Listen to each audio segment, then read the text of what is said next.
Բարև ձեզ։ Առաջին եթերում մանրամասներն են, ես Դավիթ Ստեփանյանն եմ, այսօր իմ հյուրն է ՈՄԱ ռազմահայրենասիրական հասարակական կազմակերպության ղեկավար Վովա Վարդանովը։ Բարև ձեզ, պարոն Վարդանով։ Բարև ձեզ։ Սկսենք մեր խոսակցությունը Ադրբեջանի ռազմական բյուջեից, որովհետև այն հարցերը, որը ես պատրաստել եմ, տրամաբանորեն կապված են այս հանգամանքի հետ։ Ընդհանուր առմամբ աշխարհաքաղաքականությունից ենք այսօր խոսելու, պարոն Վարդանով։ Ադրբեջանի ֆինանսների նախարարությունը հայտնի է, որ հայտարարել է, որ ռազմական բյուջեն աճում է մոտավորապես 4%-ով, 26-ին այն հասնելու է 8.7 միլիարդ մանատ կամ 5.1 միլիարդ դոլար։ Կամ եւ աճում է 187 միլիոն դոլարով ընդհանուր առմամբ, այսինքն այն տեղեկատվությունը, եթե կհիշեք, սեպտեմբերին հրապարակվեց տեղեկատվություն, որ ինչ-որ ռազմական բյուջեն պակասում է Ադրբեջանը։ Մենք տեսնում ենք, որ ոչ միայն պակասում է, այլ նաեւ ավելանում է։ Հարցս այսպեսին է, առաջին հերթին խոսենք մեր իրողություններից, սա ինչ կապ ունի Հայաստանի հետ կոնֆլիկտի կամ խաղաղության գործընթացի հետ, արդյոք ունի թե չունի, եւ որքանով է սա ընդհանրապես տեղավորվում այն պլանների տիրույթում, որոնք մեր ղեկավարությունն է հայտարարում, Ադրբեջանի ղեկավարությունն է հայտարարում, ամերիկյան ղեկավարությունն է հայտարարում, այսպես կոչված Թրամփի ուղու շրջանակներում, որտեղ հասկանալի է, եթե այդ պրոյեկտը իրականացվելու է, իսկ բոլոր տեղեկություններով 26-ին գործնական փուլը սկսում է, պատերազմ երևի թե չի լինելու, իսկ եթե չի լինելու, ինչի է Ադրբեջանը ավելացնում ռազմական բյուջեն։ Նախ հասկանանք, որ այն զենքն ու զինամթերքը, որ ինքը ձեռք է բերում, ասենք այդքան ավիացիան, իր ավիացիան հեսա շատ լուրջ ձևով մեծանալու է, շատ Պակիստանյանի մասին, չինա-պակիստանական, ասենք ինքնաթիռներ գնելով, այն ինքնաթիռներով, որոնք 30-35 տարվա ռաֆալներին հաղթեցին, ոչ թե նոր ռաֆալներին ֆրանսիական, այլ 90-ական թվականների սկզբի ռաֆալները հաղթեցին։ Իդեպ շատ կարևոր բան եք ասում, որովհետև ինտերնետում կա այսպիսի կարծիք համացանցում, որ նրանք հաղթել են ֆրանսիական ռաֆալներին։ Միանշանակ ֆրանսիական ռաֆալներին։ Նորագույն։ Դե ինքնաթիռը մի քիչ երկար է ծերանում, օրինակ բան կա, ռմբակոծիչներ կան ամերիկյան, երևի միջև հիմա լթռնում են, երևի երկրորդ համաշխարհայինից։ Մեջի ավիոնիկան է փոխվում, չգիտեմ ինչն է փոխվում, բայց ինքը մշտապես քիչ թե շատ արդիական է մնում։ Համենայն դեպս այդ G-եսին ինչը կարողացել է հաղթի ռաֆալներին, ապացուցված երկու խոցում, եւ չի կարողացել խոցի Su-30 MK-ի հնդկական ռուսական հնդկաստանյան հասկանալի է, բայց հնդկականին դրա դեպքում։ Այո, հնդկական զինված ուժերի, դա մեր նույն Su-30 SM-ների հնդկական տարբերակն է։ Ու խոսքի մեջ է կանդիցիոները, քանի որ ընդ ավելի շոկ է, երևի ավելի լավ աշխատում։ Այդպես չնչին տարբերություններով այդ վերջի տառերը այն մեկը նշանակում է Հնդկաստանի համար, այս մեկն էլ ուրիշ բան է նշանակում, քան չխորանանք։ Ուրեմն ինքնաթիռներով թուրքերը ինքնաթիռների պարկը Բաքվի թուրքերը շատ լուրջ ձևով մեծացնում են։ Այդքան թիրախուն են խոցելու մեր մոտ 4 ինքնաթիռ 4 եւ շտուրմավոյ, ասենք, մեր մի քանի սուները, որոնք որ չեն մոդեռնիզացվել երևի 90-ական թվականների սկզբից, իմաստ չունի։ Դա նշանակում է, որ ինքը ուրիշ տեղ չեմպիոնատի է պատրաստվում, ասենց որ ոնց որ սպորտսմեն։ Պատրաստվում այն չեմպիոնատի, որ ռեգիոնի չեմպիոն է նշանակվի։ Կարծում եմ, պատրաստվում է Իրանի դեմ, իսկ հնարավոր է նաև Ռուսաստանի։ Նայած որ ուղղության վրա BP տերերը իրան կուղարկեն, որ ուղղության վրա ֆաս կասեն։ Բայց նայեք, ես չեմպիոնատը հենց այնպես չասեցի, սկզբից երբ որ հարց տալիս եք իմ մտքով sense մի բան անցավ, էլի ասոցիացիա սպորտսմենի հետ։ Եթե սպորտսմենը օլիմպիական խաղերին է պատրաստվում, բռնցքամարտիկ է, դա չի նշանակում, որ ինքը իր ձեռքբերումները չի կիրառի իր հարևանի դեմ, որի հետ, ասենք, մի մետր այն կողմ այս կողմ հողամաս շարժելու խնդիր ունեն։ Կարա ցանկացած բանի նաև մեր դեմ օգտագործի, բայց ինքը այդքան թիրախներ, որ մտածում ես, Հայաստանում չունի։ Իրան, Ռուսաստան, դա միանշանակ։ Դա նաև վերաբերվում է հեռահար հրետանիներին, որ ինքը ձեռք է բերել, հրթիռային համակարգերին։ Միգուցե մի մասը մեր դեմ օգտագործվելու էր, ասենք, գլխանց, բայց Իրան եւ Ռուսաստանի Դաշնություն։ Վերջապես հասկանանք, որ ինքը բոլոր իր հարևանների նկատմամբ էքսպանսիոնիստական, հարձակվողական նախապատրաստություններ ա տեսնում, ասելով, որ Դերբենտը մերն է, դա Ռուսաստան, Թավրիզը մերն է, դա Իրան, Թիֆլիսը մերն է, դա Վրաստան եւ Երևանը մերն է, դա Հայաստան։ Ինքը բոլոր հարևանների նկատմամբ հավակնություններ ունի, ոնց որ երիտասարդ պետություն եւ երիտասարդ ազգ, պետությունը մոտ 107 տարեկան, իսկ ազգը մոտավորապես 30 կամ 20, որովհետեւ իր ազգի ձևավորումը ռեալ ոչ թե Ալիևի 60-ական, 70-ական թվականների հայտարարությունների ժամանակ է սկսել, այլ հայ-թուրքական հակադրությունների ժամանակ թուրքական տարբեր ցեղեր, Ախմեդլու, Տարեկեմե, Շախսեբե եւ այլն այրում, այդ ժամանակ իրանք նոր սկսեցին կոնսոլիդացիան հակահայկականության վրա։ Դրա պատճառով նաեւ իրանք հիմա հակահայկականությունից չեն կարող հրաժարվել։ Դբրոցական ծրագրերով, մանկապարտեզներով, հասարակության մեջ լրատվամիջոցներով։ Ազգային ինքնությունն է կառուցված հակահայկական։ Ամբողջությամբ իրենց ազգային ինքնությունը այդ ցեղերը թուրքական ցեղերը միավորելուց կառուցել են հակահայկականության վրա։ Իրենց իդենտիչնես ոնց կլինի։ Ինքնություն, այո, այդ ամբողջությամբ Բաքվի թուրքերի ինքնությունը կառուցված է հակահայկականության վրա։ Զենքը եւ զինամթերքը, որ այս պահին ինքը բյուջեն մեծացնում է, համոզված եմ, որ կկիրառվի ուրիշ տեղ էլ, եթե պետք լինի, պետք է բավարար լինի այդ ուրիշ տեղ կիրառելու համար, Դերբենտ կամ Թավրիզ գրավելուց, բայց դա չի նշանակում, որ համապատասխան պայմաններ ստեղծվելու դեպքում չի օգտագործվի Հայաստանի Հանրապետության դեմ։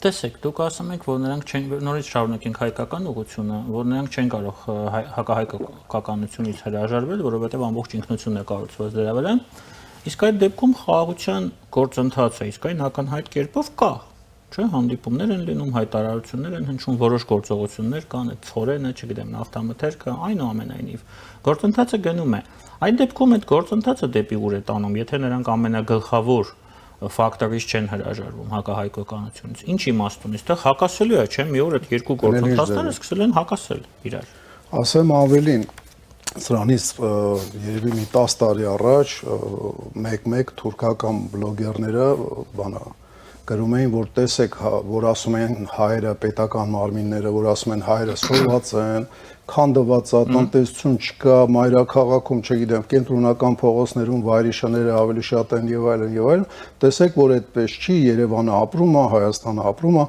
եւ այդ ամեն ինչը, ասենք, շոկային էր լինում այդ երկրի համար։ Այդ երկրում հակահայկականությունը այն աստիճան խորն է, որ երբ որ կայծակը խփում տրանսֆորմատորնի բուտկեն վնասում է, ասում է դրա հայերն են արել, որովհետեւ 81 թվականին այդ հայ էլեկտրիկ էր աշխատում, ու ինքը ինչ որ համակարգ ա դրել, որ այդ հետո 40 տարի հետո այդտեղ կայծակ խփի։ Իրանց մոտ այդ աստիճան հակահայկականությունը խորն է, ու ես ոչ մի ձևով չեմ չափազանցնում, դա իրականություն է։ Պետությունը ուզում է մեր հետ հաշտություն ունենա։ Ես այդքան էլ համոզված չեմ, եթե ճիշտը խոսանք։ Թուրքական պետությունը հաշտություն Հայաստանի Հանրապետության հետ դեռ պետք չի։ Քանի ինքը, ասենք, այդ բանը կելտերը, որ Ղենլան գիտեք հայերի մոտ հաճախ իրար փոխարինել են, Հռոմը գրավելուց հրաժարվեցին, նժարի վրա դրվեց ոսկին պայմանավորված, ասենք, եւ կշռաքարերը եւ այդ բաների ցեզալպյան կեղտերից առաջնորդներից մեկը թուրը գցում է նժարի վրա Գալիայի ցեզալպիստի Գալիայի, այո, բանը գցում է նժարի վրա եւ այնտեղ հռոմեացիք բորբոքվում են, ինքը ասում է ռուսերեն բանը գորե պաբիժձոնն է, կարճ ասած սքացեք պարտվածներ, ինչ ասեմ, պետք է անեք։ Այդ ձևի վիճակի մեջ է այսօրով Ալիևը իր, ասենք, կլանով։ Իրենք կարծում են, որ մաքսիմալը կարան Հայաստանի Հանրապետությունից կերեն եւ հələ որ իրանց մոտ ստացվում է պատճառներից մեկը մեր пассивությունն է։ Մեր пассивությունը ես նկատի չունեմ քաղաքացիական, ասենք, քաղաքական դաշտում կամ միջազգային, իհարկե այնտեղ մենք пассив չենք, քաղաքական դաշտում պետությունը մեկ-մեկ նույն բանն է ասում, ինչ որ հետո իրանց ինչ որ փաստարկներ գտնելով ընդդիմությունն է հայտարարում եւ ստիպված այնտեղ կարճ ասած շատ խառնա ու անկապ զրույցներ քաղաքական դաշտում ինձանից լավ գիտեք, էլի շատ է այդում, բայց աշխատանքներ այն միջազգային եւ ներքին քաղաքական դաշտում արվում է։ Չի արվում աշխատանքներ, որը կապահովի թուրքական ոտնձգությունների թաթիկներին, ասենք, ճպսնելը հասարակության մեջ աշխատանքները անհրաժեշտ չեն արվում։ Դա շատ ավելի կարևոր է, ցավալի է իշխանության եկած հասարակական ինչ որտեղ գործիչները, գրեթե բոլորը հասարակական գործիչ են, շատ քիչ մեջները քաղաքական գործիչներ կան։ Տարբեր հասարակական կազմակերպությունների ներկայացուցիչները շատ ցավալի է, բայց իրանք գալով իշխանության ոչ մի բան չեն անում հասարակությունը ուժեղացնելու համար։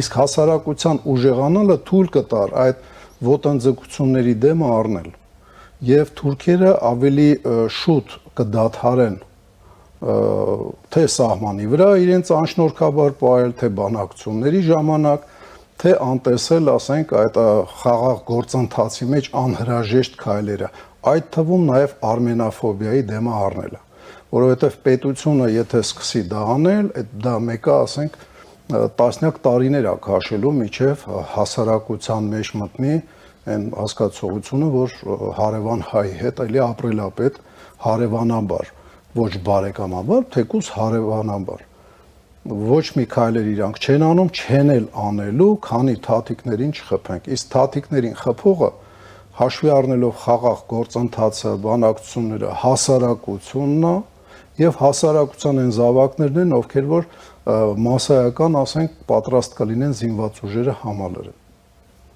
Չեմ տեսնում այդ աշխատանքը, ցավալի է, բայց չեմ տեսնում։ Հասարակությունը ուժեղ այնքան էլ հարմար չի քաղաքական վերարտադրողականության համար, ես հասկանում եմ, էլի, երևի պատճառներից մեկը դա է, բայց պետության հարատևելու համար, պետության գոյատևելու եւ ոչ թե գոյատևելու, այլ էվոլյուցիոն զարգացող կյանքով ապրելու համար հասարակությունը պիտի լինի հասուն, զարգացած եւ ուժեղ։ Այդ քայլերը ցավոք Հայաստանում չեն արվում։ Այն մանր մունր ակցիաները ոչ մի բանի մասին են, հասարակությունը ակտիվացնել է պետք։ Ռեալ այսօր հակակշիռ հաշվի առնելով, որ մենք Ռուսաստանի հետ դաշնակցային հարաբերությունները մաքսիմալ փորձում ենք թույլատնենք եւ խզենք, Իրանի հետ, ասենք, դաշնակցային հարաբերություններ չենք հաստատում այն դեպքում, որ երկու այս տարածքում շահագրգռված ուժ է,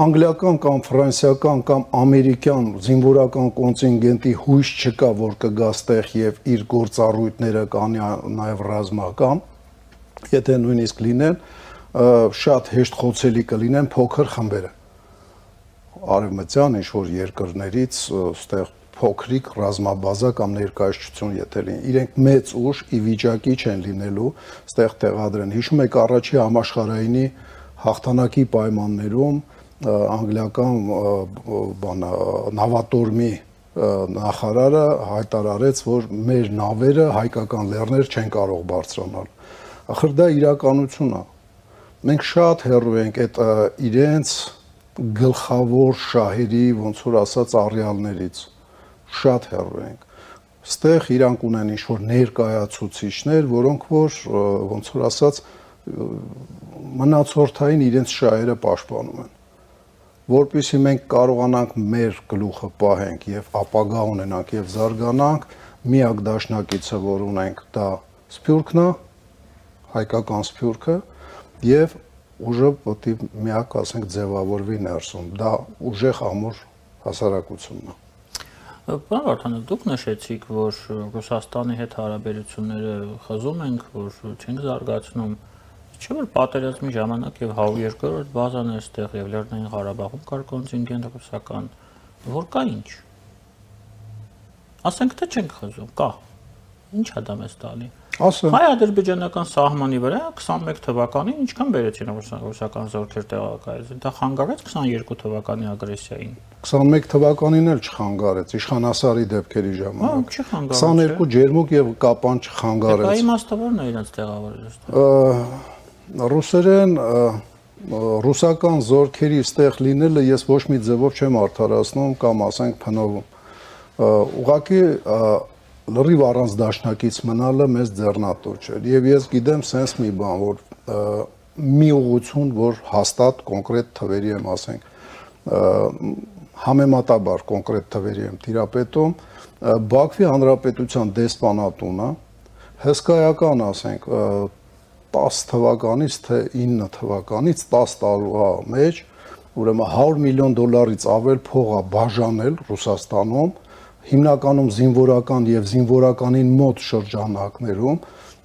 ռազմական տարբեր հետազոտողների կհիշեք տարբեր սրիկա եւ կիսանեյտրալ ասենք ռուսական փորձագետներին որպիսի ռազմաբազան ռուսական ստեղից հեռացվի ես ընդհանրապես գիտեմ մի բան ես պետք է էշ լինեմ որ Թուրքի ուզածը կատարեմ մանավանդ այն ինչի վրա ինքը փող է ծախսում ուրիշ բան որ մենք Ռուսաստանի հետ մեր հարաբերությունները ճիշտ չենք դասավորել նախ մենք չենք հասկացել որ ռուսը մեր դաշնակիցը չի դաշնակից հասկացողությունը միջազգային պրակտիկայի մեջ մտցրել է Հռոմը ոչ մեկին դաշնակից չի եղել իրան են դաշնակից եղել то есть դաշնակիցը դա կրծեր պարտներն է մենք դա պիտի հասկանայինք, համապատասխան աշխատանք տանենք։ Մենք այդ նորմալ աշխատանքները չենք կատարել, հույսներս դրել ենք դրա վրա, որ սրանից 1200 տարի առաջ Գրաչովը եւ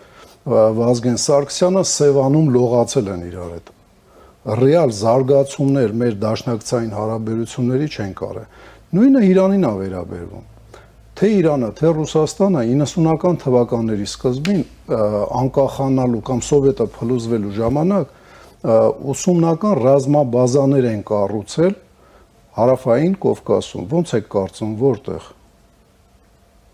Ադրբեջանում։ Այո, երկուսն են։ Ասեմ ավելին, երեքն էլ։ Միացյալ Ամերիկայի Նահանգները, Բաքվի կողքը զիլյոնի բերետներից, այդ կանաչ բերետայիններով, ասենք, երկու գումարտակ էին մարզում։ Ռուսները ուրեմն մարզում էին Գերան կայարանում 5000 հոգի երկրորդ բանակային կորպուսի բաներին, Սուրետ Գուսեյնովի զինվորականներին մարզում էր դեսանտնիկները, ասենք Կիրովաբադի դեսանտնիկներն էին մարզում։ Իսկ Քսիրը հեղափոխության իսլամական հեղափոխության պահապանները բազա են դրել Թալիշների հողում Կասպից ծովին հարավային հատվածը Բաքվի Հանրապետության։ Էլ չասեմ, ընդ Բայրամովի վաշտը սպեցնազը պատրաստում էր 22-րդ սովետական սպեցնազը։ Դա ո՞ր թվին է եղել։ 92 թվականին։ Նու այդքան էլ լավ ավարտ չունեցավ այդ ամենից։ Այո, մենք էշ մանավանդ Ղարաբաղցին դե շատ է տարբերում, սրանք սպեցնազ են, կամանդոս են, ինչ են։ Սաղին Մարտակերտի կողմերը, ասենք ամերիկյան պարապած երկու գումարտակը փշրեցին։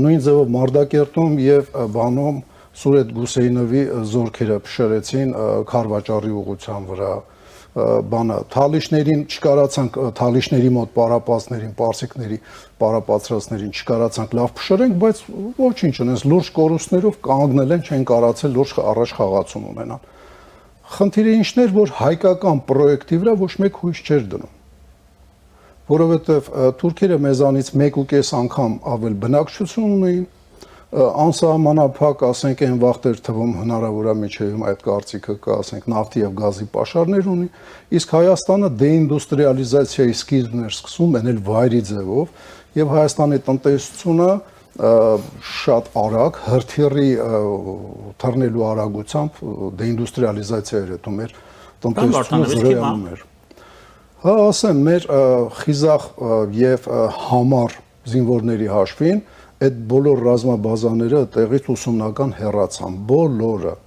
առաջինը հեռացրեցին, ասենք, Էլչիբեյը Պարսկաստանի ռազմաբազան, մանավանդ շատ մեծ հաջողություններ չգրանցվեցին, հետո ռուսներին հեռացրեցին, ասենք, էլի Էլչիբեյի ժամանակ, հետո ամերիկացիներին, կարծեմ 90 արդեն 3 թվականի վերջ 94-ին, կարճ ասած բոլորը, ոչ մեկ ստե Հայաստանում ուսումնական բազա չի դրել, իսկ ընդ դրել էր։ Բայց մենք Հայաստանի Հանրապետության նոր ստեղծվող քաղաքացիների շնորհիվ, փաստորեն հասարակության շնորհիվ կարողացանք դիմակայենք, կանգնացնենք հակառակորդին եւ արդյունքում Իրանից շատ-շատերը հրաժարվան Թուրքից որպես հաջող պրոյեկտ։ Հիմա ինչն է խանգարում, մեր միակ ռեալ ուժը, ներս ախր ուրիշի վրա հույս որ դնում ես, դա ուրիշի ուժի մասին է։ Կուզիկ օգտագործի, ինչպես դուք լավ նշեցիք, որ Ռուսաստանը չօգտագործեց իր ուժը, չէ՞։ Հասկանալի դարավ 22 թվականի փետրվարի 24-ին, թե ինչի համար ոչ։ Այդ վաղ շատ հասկանալի པարզ դարավ ասեմ։ Միանշանակ։ Հա, բայց մինչև այդ հանելուկ էր բոլորիս համար, ինչի էլի խի արա, Գյուլիստանից հələ Արցախը Իրանով էր արել, ամենանվիրված, ասենք, հարավային Կովկասում ամենանվիրված տարածքն էր Ռուսաստանի կայսրությանը, Սովետ միությանը։ Կարճ ասած, պիտի հույսը դնես քո վրա։ Միակ բանը, որ ստեղ ունենք, որ ոչ գյուղտնտեսությունն է, ոչ ինդուստրիալն է, ասենք, զարգացած, ես հիմի տնտեսական ճյուղերն են, այդ ամեն ինչը ինձանից լավ գիտեք, բավականին նողկալի վիճակում է, միակ բանը մարդկային ռեսուրսն է։ Ինչի մարդկային ռեսուրսը չենք զարգացնում։ Կասկածելի, ասենք, դպրոցական ռեֆորմաներ, ոչ կիրառելի, ասենք, գիտելիքներ, էլ չեմ ասում ՆԶՊ-ն, էլ չեմ ասում, որ ռոբոտացված դասերը, չգիտես խի ֆակուլտատիվ է, այլ ոչ թե պարտադիր առարկա, այդ նույն, ասենք, դրոն սարքել եւ քշելը, այսօր որ դպրոցի բախտը բերել է Արմատ լաբորատորիա ունի, այնտեղ երեխաները քիչ թե շատ դրա հետ առնչվում են։ Որտեղ չկա, վերջ։ Եթե դու ուզում ես ժամանակակից պատերազմներում ոչինչ անաս, դու պիտի ունենաս լուրջ ռեսուրսները ժամանակակից արդիական դարձրած վիճակ։ Քո միակ ռեսուրսը ռեալ որ կա, դա մարդն է։ Մարդկային ռեսուրսները պիտի զարգացնես։ Խի չենք անում, որովհետև ավելի կարևոր է մեր համար պայմանավորվածությունները որոշ մարդկանց համար, տարբեր ուժային կենտրոնների հետ, այն դեպքում, որ հիշեցնեմ նորից 33 տարի առաջ բոլոր ուժային կենտրոնները կարծում էին, որ Հայաստանը պետք է վերանա։ Բոլորը, այն որ հիմա ում գիրկը թռել ենք, իրանք էլ էին այդպես կարծում։ Կարճ ասած, պիտի զարգացնես հասարակությունդ, հասարակության բջիջները, ընտանիքները, նորից ու նորից ազգ բանակ։ Միակ ճանապարհն է։ Միակ։ Հուսանք, որ դել ժամանակի ընթացքում կանենք, պարոն Վարդանов, եթե ինչպես դուք ասում եք, հիմա դա չի արվում, այլ հնարավորություն ուղղակի չկա, միայն փորձենք հույս հատնել, շատ շնորհակալ եմ ձեզ հարցազրույցի համար։ Ես եմ շնորհակալ։ Մեր հյուրն էր ՈՄԱ ռազմահայրենասիրական հասարակական կազմակերպության ղեկավար Վովա Վարդանովը, իսկ մենք քիչ անց կվերադառնանք եւ կշարունակենք մեր եթերը։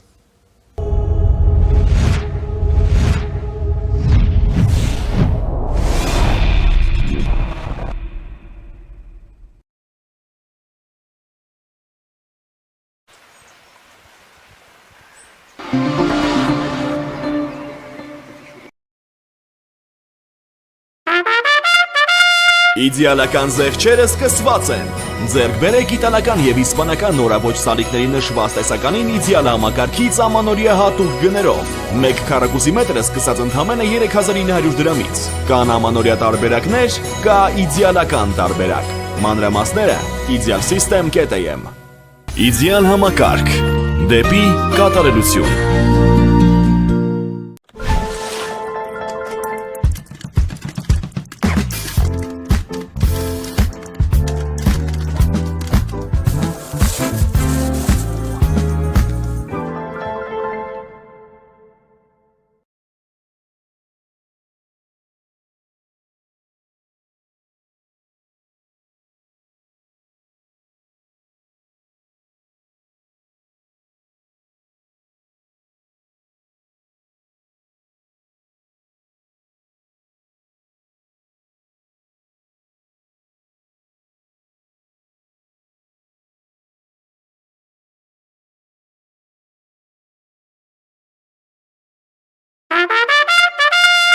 Իդեալական զեղչերը սկսված են։ Ձեռք բերեք իտալական եւ գերմանական նորաոճ պաստառների նշված տեսականին իդեալ համակարգից ամանորյա հատուկ գներով։ Մեկ հատը սկսած ընդամենը 3900 դրամից։ Կան ամանորյա տարբերակներ, կա իդեալական տարբերակ։ Մանրամասները idealsystem.am։ Իդեալ համակարգ դեպի կատարելություն։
Մեր եթերը շարունակվում է տեսակապով, մեր հյուրն է, որը մեզ միացել է Վրաստանի Թբիլիսի մայրաքաղաքից, կոնֆլիկտաբան Վրաստանի վերաինտեգրման հարցերով նախկին նախարար Պահատ Закаришвили. Приветствую вас, господин Закаришвили. Добрый день, приветствую наших зрителей. К великому сожалению, у нас есть очередной повод продолжить ту тему, о которой мы с вами неоднократно говорили, господин Паата. Это проблемы с транзитом, которые сначала были у армянских водителей, когда речь шла о грузах, которые шли из Армении в Россию через территорию Грузии. И вот теперь мы, после чего появились слухи, не только слухи, но и информация о том, что аналогичные проблемы у азербайджанских водителей. И вот теперь Азербайджан уже практически официально заявляет, что Грузия требует с них плату за транзит грузов, которые будут идти через территорию Грузии в Армению, плату, которая в несколько раз, как минимум 5 раз, есть некоторые оценки, что в десятки раз, превышает ту плату, которая идет за аналогичные грузы, которые идут через территорию Грузии из Азербайджана, например, в Турцию. Что по меньшей мере вызывает вопросы как в Азербайджане, так и в Армении. У вас есть какая-то информация, может быть, ваша точка зрения, что вообще происходит? Да, происходят странные вещи. Однозначно Грузия ведет себя не по-партнерски, сказал бы я. Хотя у этой истории есть, по крайней мере, временное положительное развитие, хотя это временное, потому что оно никак не прописано в никаких договорах, это решение никаких, скажем так, долгосрочных планах. Премьер-министр Грузии Ковахидзе, он решил одноразово пропустить эти грузы из Азербайджана в Армению без пошлин. Это одноразовый такой будет. Видно, что скандал был большой. В самом деле в Грузии об этом очень много говорили. Это полностью с вами согласен, чтобы не повторяться. Грузия в несколько раз больше тарифа попросила от Азербайджана, чтобы Азербайджан проправила свои грузы в Армению. Это не дружественный шаг по отношению к двум нашим соседям, самые близкие нам народы и соседи, это Армения и Азербайджан. Однозначно мы из одной шинели, можно сказать, вырезаны, и мы еще у нас очень много общего отрицательного контекста, постсоветском контексте. И у нас очень много хорошего в будущем. Я уверен, что мы сможем, три государства сможем вместе создать на Южном Кавказе благоприятные условия для развития наших государств и наших народов. На этом фоне, конечно, такие шаги очень глазобросающиеся. И однозначно, если задаться вопросом, кому это выгодно, однозначно первое слово – это Россия. России выгодно точно, чтобы на Южном Кавказе были проблемы. То есть проблемы не решались, а наоборот умножались. Вот один из неожиданных проблем. Вот сперва задержание каких-то автомобилей и грузов армянских в сторону России, а сейчас тоже и задержание груза в Армению из Азербайджана, до этого в Турции. Все-таки мы много чего читаем и узнаем внутри Грузии, обсуждаем, и не исключено, что кроме того, что может быть это какой-то поддержка российских интересов, здесь есть и также внутренние, скажем, ведомственные интересы. Мне кажется, это были какие-то разборки, я читал некоторых экономистов, видно, что были какие-то или коррумпированные схемы, или около коррумпированные схемы, когда какие-то грузы должны, там, скажем так, ценовым образом оплачиваться. И вдруг в этой ценовой, скажем так, схемах Грузия запросила больше, и партнеры не оплатили. Это касался и армянских грузов. Например, в армянских грузах в основном задерживался коньяк армянский. Бренды, сейчас как ее называется по-новому, кому понятно, о чем идет речь. Спиртные напитки из Армении в Россию. И видно, что помимо официальных каких-то пошлин были какие-то дополнительные договоренности именно по этим товарам. По крайней мере, это я не утверждаю, но очень многие специалисты говорят, что не исключено, что здесь ведомственные были, скажем так, перегибы. Так же, как по отношению последнего эпизода, когда уже нефтепродукты из Азербайджана в Армении тоже с невероятно завышенной ценой, тарифами был предложен Азербайджану. Тоже там были какие-то ведомственные перегибы. Ведомства решил, что вот сейчас хороший момент воспользоваться. Это не архив международный транзит, мол, из Азии, например, в Европу, что очень многие страны замешаны. Здесь два маленькие наши соседи нас поймут, мы их поймем, может быть, договоримся и от них запросим какие-то завышенные тарифы. И я очень рад, что и в азербайджанские медиа, и в Грузии это не, скажем так, мимо ушей не пропустили, и очень реагировали наша пресса. И это скандал, сказал, этот эпизод, надеюсь, это эпизод всего лишь, пока это не будет развиваться в худшую сторону, этот эпизод завершился тем, что перешло все в режиме переговоров, и на первом этапе решили эти товары пропустить абсолютно беспошлино. Это, конечно, ненормальное решение. Из одного крайности в другой крайность пали. Почему беспошлино? Пусть заплатят минимальное хоть что-то, чтобы было видно, что это все договоренность между государствами, какие-то отношения, какие-то мистические решения, что прощают. Это какое-то, когда соседа что-то прощаешь, там, это как... Хотя мы соседи, Армения, Грузия, Армения, да, и Азербайджан, но все-таки это не на личном уровне это происходит, должно происходить на уровне, скажем так, переговоров, договоров, соглашений и так далее. Увы, это как-то вот с плеча решили, что вот давай хорошо, не будем никаких брать пошлин, это уже совсем другой ненормальность, но черт с ним. Лучше такая ненормальность, чем та, которая требовала завышенную, скажем так, завышенные тарифы. Господин Закаришвили, от себя добавлю, что вы отметили коррупционный фактор, он на самом деле имеет место быть, и я добавлю информацию, которая есть у меня, со ссылкой на наши источники, в том числе в нашем правительстве. Дело в том, что если раньше за одну машину, грузовую машину с армянским, я не буду это называть ни коньяком, ни бренди, с некой алкогольной продукцией брали $500 в Грузии, то в один прекрасный день решили, что надо брать 1500. И, собственно говоря, да, проблемы с этим начали возникать с этого. То есть это мы уже поняли. Да.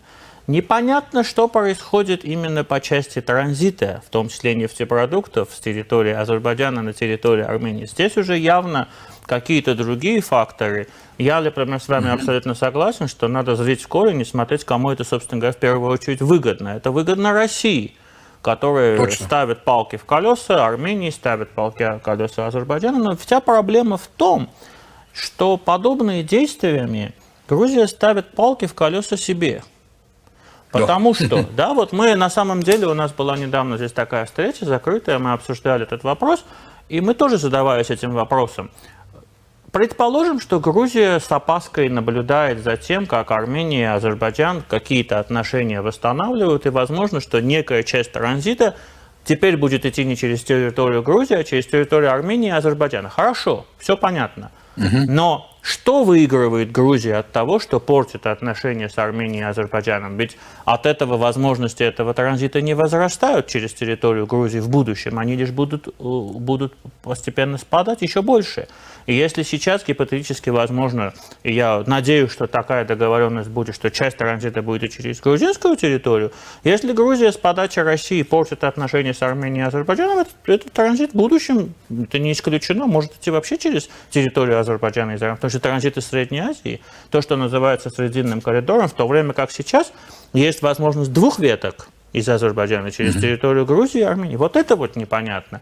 И здесь возникает вопрос, почему в Тбилиси принимаются подобные решения, которые противоречат национальным интересам Грузии?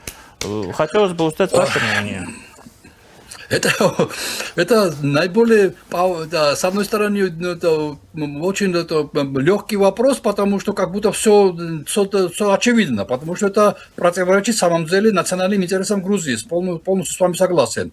Но насколько можно сказать, ответ на поверхности лежит, также глубоко. Дело в том, что мы считаем, я считаю, но многие другие мои коллеги считают, не все, конечно, что сегодня грузинский власть в лице грузинской мечты двигает не национальные интересы, а чисто партийные, внутрипартийные интересы сохранения власти.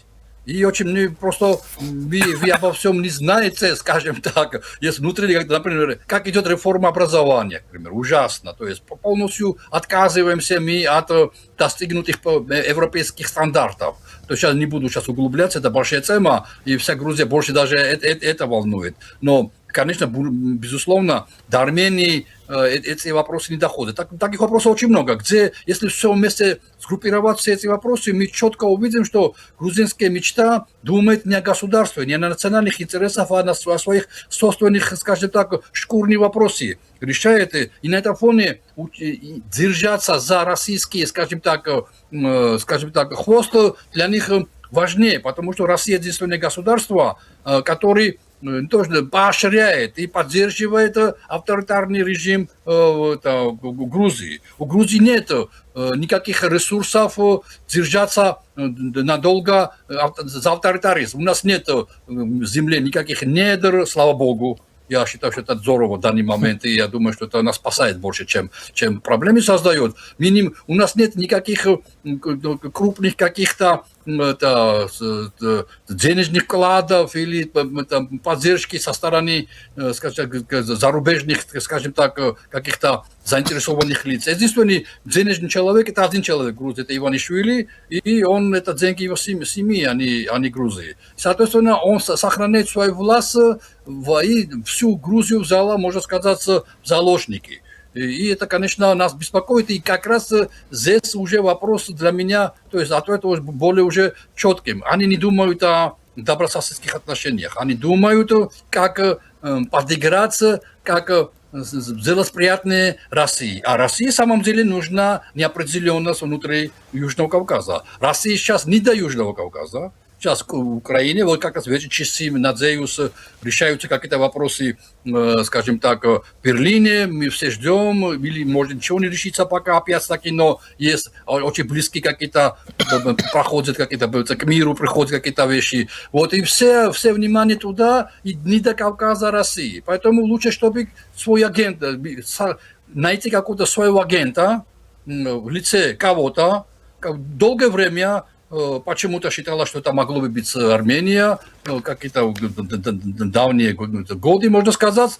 Слава богу, я считаю, что Армения уже на Армению не смотрит Россия уже так, скажем так, что это свой агент на Южном Кавказе, зато Грузия становится сегодня агентом России. И главное не выстроить какую-то систему. А главное, что никакой системы не было выстроено на Южном Кавказе. Если армяне и азербайджанцы мирятся, тогда Грузия должен какой-то, скажем так, ложку дегтя как-то поместить в эту бочку меда. То есть в этом контексте для меня все понятно уже, потому что для Грузии важен постоянно, чтобы российский, скажем так, взгляд, недопущение никакой системного развития Южного Кавказа, это для них важнее всего. Конечно, самая главная проблема это для России сегодня это все-таки Армения. Вы лучше меня знаете, вы обсуждаете между собой, я читаю очень много прессу армянскую. Это, конечно, это выборы, которые будут в Армении, это решающие, можно сказать, дата для всего Южного Кавказа в ближайшее время. К тому времени украинский вопрос будет более или менее все ясно и так далее, и так далее. Поэтому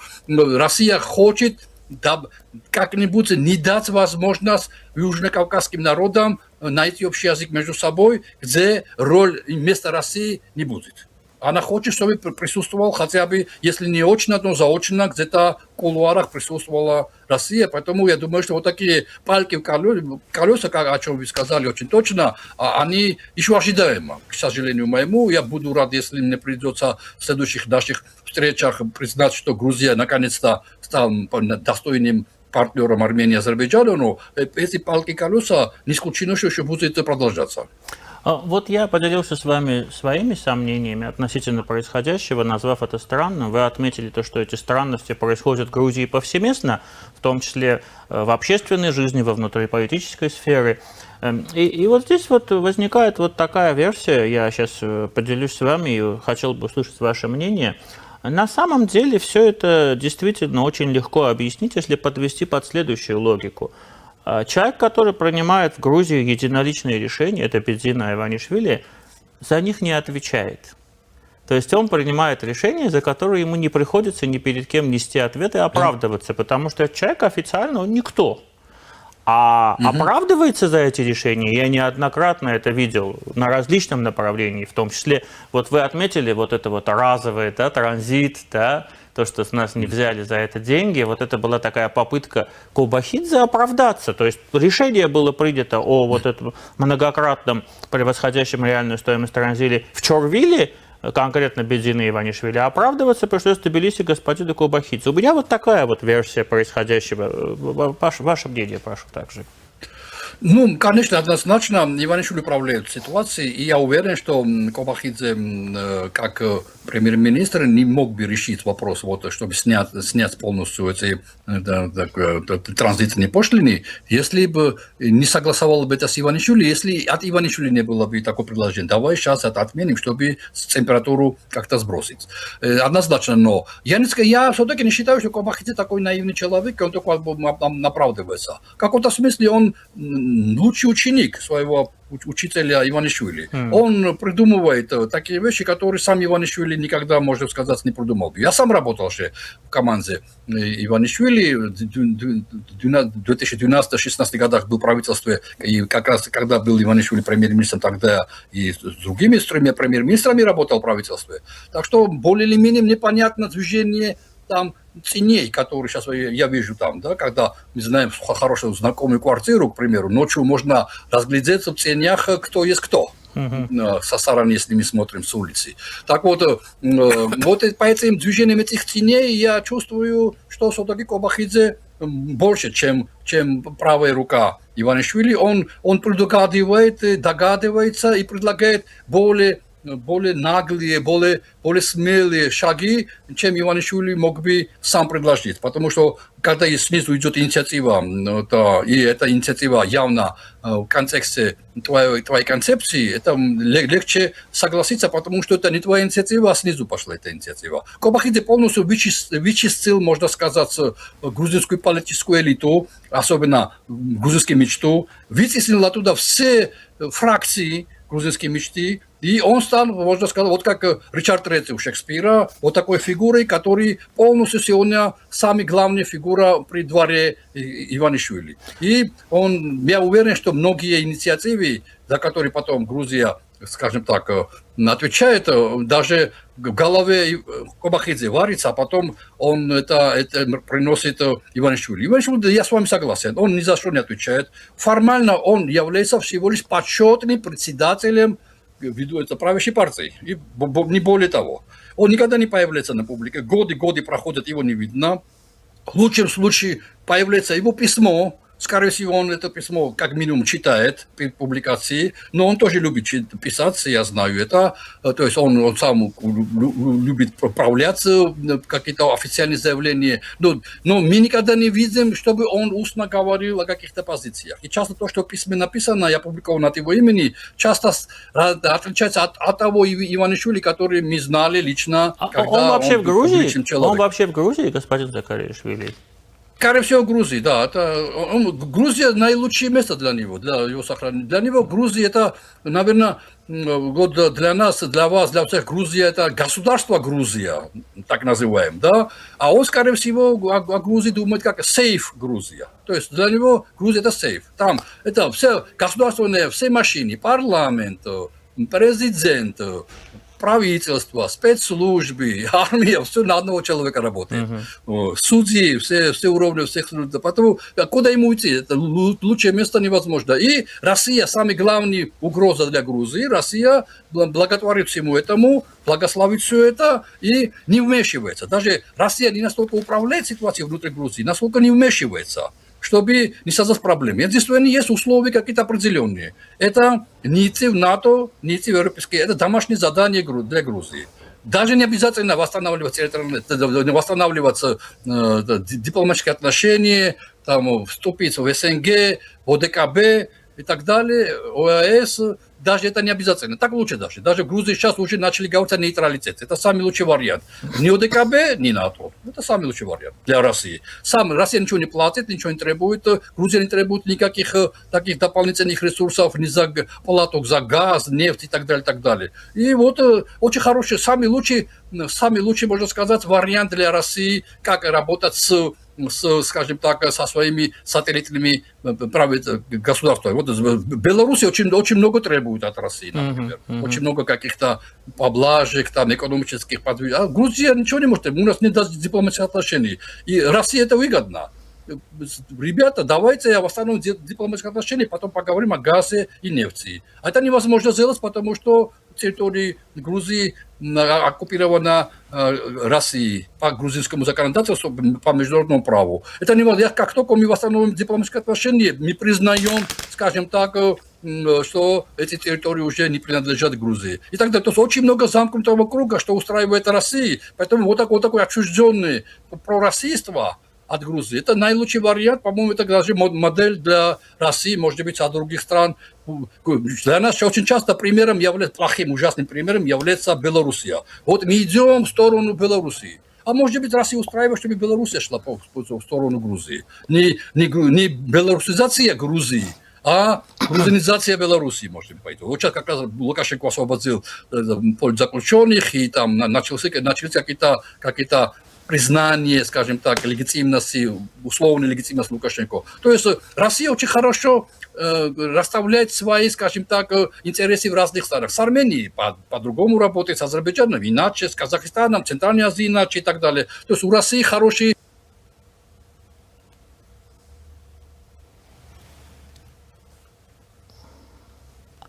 Խնդիր ունենք մենք ինտերնետի հետ, հուսանք, որ հիմա խնդիրը կվերացվի, մենք կարողանանք շարունակենք։ Իրականում պարոն Զաքարիաշվիլին շատ հետաքրքիր վարկածներ է առաջ քաշում։ У нас связь восстановилась, да, господин Закаришвили? Да. Один такой небольшой уточняющий вопрос. То есть получается, что в случае Кобахидзе он уже, можно сказать, что превосходит своего учителя? Да, это точно так. Наилучший, скажем так, опора для Иванишвили, чем другие. Он долго искал. Сейчас просто у нас времени нет, отдельно можно поговорить, как он отказывался от всех. Он не был доволен президентами, ни Марголашвили, ни Саломе Зурабишвили. Спикеры парламента ему не нравились. Давид был очень такой эффективный спикер парламента. Сколько премьеров поменялось у вас за этот период, да? Да, даже невозможно сосчитать. Даже фамилии некоторых не помним. Как они выглядят, не помним. Так вот, я с вами полностью согласен. То есть у него проблемы с кадрами. Он не может подобрать людей. Вот и наконец-то, вот в этой такой темноте ощупью он нашел этого Кобахидзе, и Кобахидзе привел свою команду. И это, конечно, очень такой, скажем так, эффективно. И он доволен этим очень. И он позволил Кобахидзе убрать полностью его верных людей. Харибашвили, бывший премьер, например, председатель спецслужб. Его надежнее люди. Но они были личностями. Они были опорой как личная охрана, что-то, личная какая-то поддержка. Но у Кобахидзе команда. Кобахидзе контролирует регионы. Он сейчас эффективно победил на местных выборах, его люди везде поставили. Кроме Тбилиси, где мэром постоянно является Каладзе, он не человек Кобахидзе. Это самая главная интрига сегодня в Грузии, политический, наверное, который в 2028 году перед парламентскими выборами может оно проявиться, когда все-таки Кобахидзе и Каладзе, мне кажется, они не могут на одном поле, скажем так, играть, если пользоваться футбольным термином. Так вот, на этом фоне, вот кроме Каладзе, но у Каладзе своя вотчина, Тбилиси. И больше нигде не лезет, никуда не лезет. Вот, и поэтому здесь, в основном, по всей остальной Грузии, конечно, Кобахидзе полностью управляет ситуацией, и партию полностью управляет. А вот вы представили очень интересную версию видения отношений Грузии с Россией. И создается впечатление, что в Грузии выбрали тот путь, то, что вы обрисовали, который в свое время Россия предлагала Украине, от которого отказался Зеленский, после чего началась война. Точно. То есть сейчас Грузия идет по этому пути и выполняет те требования, Иванишвили выполняет те требования, которые отказался выполнять Зеленский. Это отказ от НАТО, да, вот эти законы, которые принимаются. То есть вот что-то такое получается. Согласен, абсолютно. Да, это самая главная задача. Сейчас просто России не удалось. Россия не думала, что украинцы будут так сопротивляться. В начале 22 году, после уже где-то в 23 году они поняли, что это все-таки настоящая война, и уже вовлеклись в настоящую войну. Надеюсь, мы сегодня видим финал этого всего ужаса.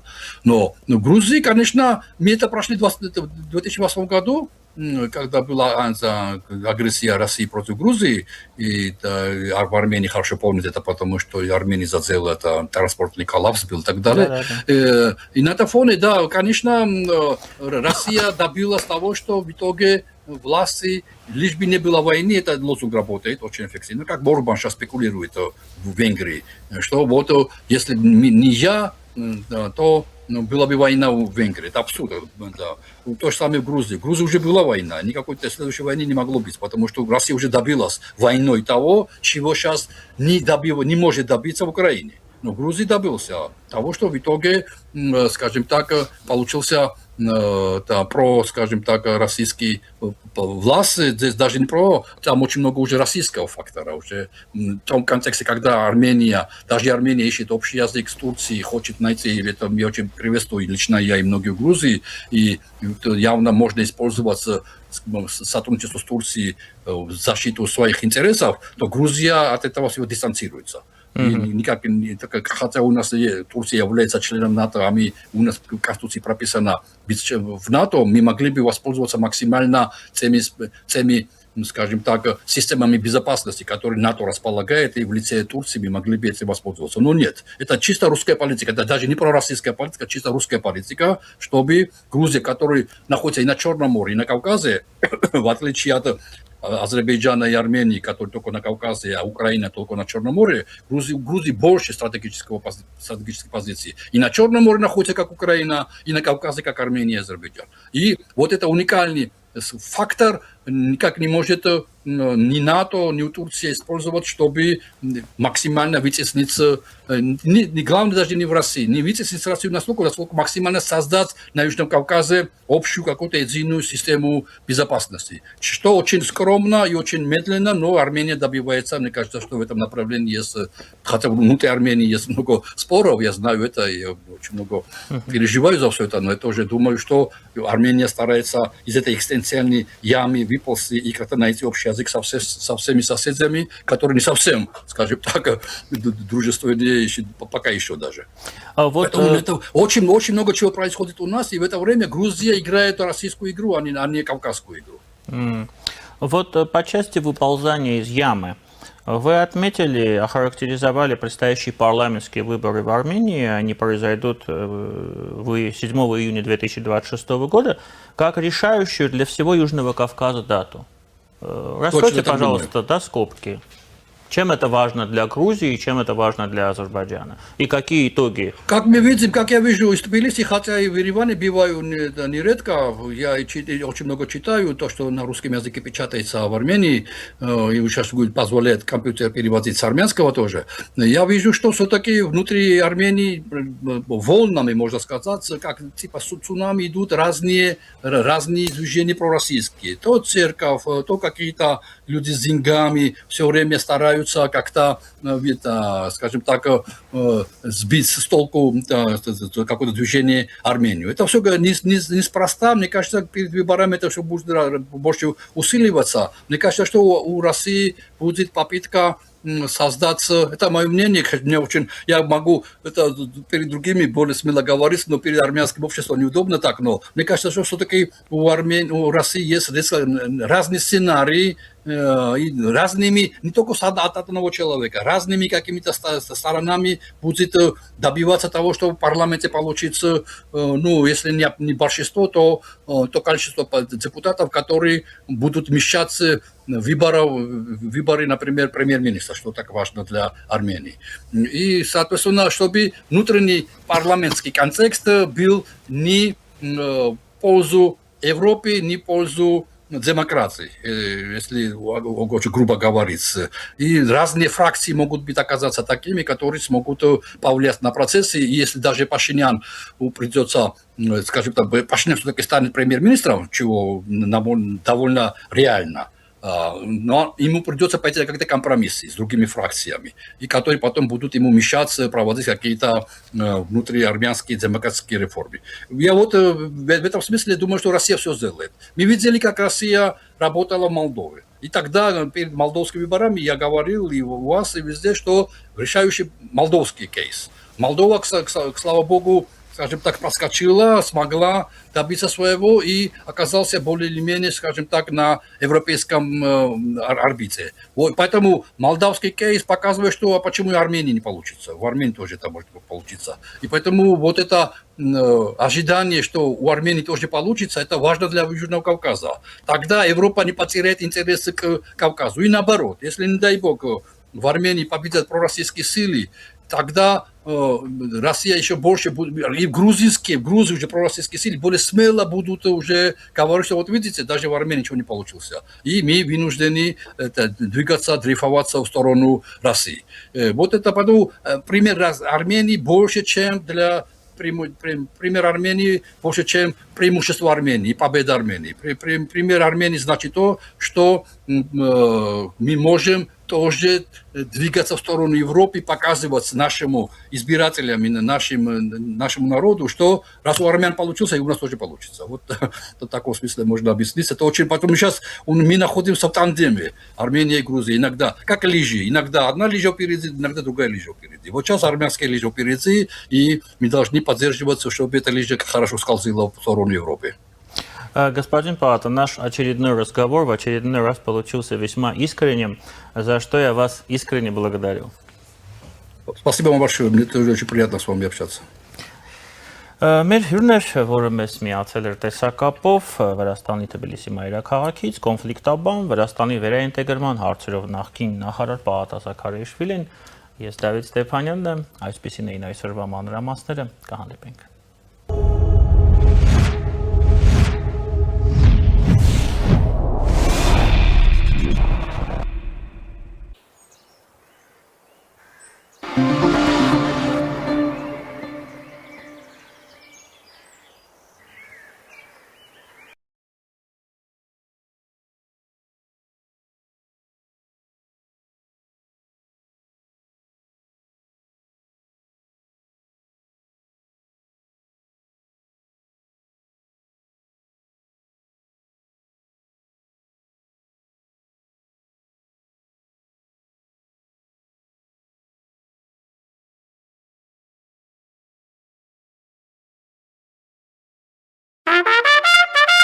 Իդեալական զեղչերը սկսված են։ Ձեռք բերեք իտալական եւ իսպանական նորաոճ սալիկների նշված տեսականին իդեալ համակարգից ամանորյա հատուկ գներով։ 1 քառակուսի մետրը սկսած ընդամենը 3900 դրամից։ Կան ամանորյա տարբերակներ, կա իդեալական տարբերակ։ Մանրամասները idealsystem.am։ Իդեալ համակարգ դեպի կատարելություն։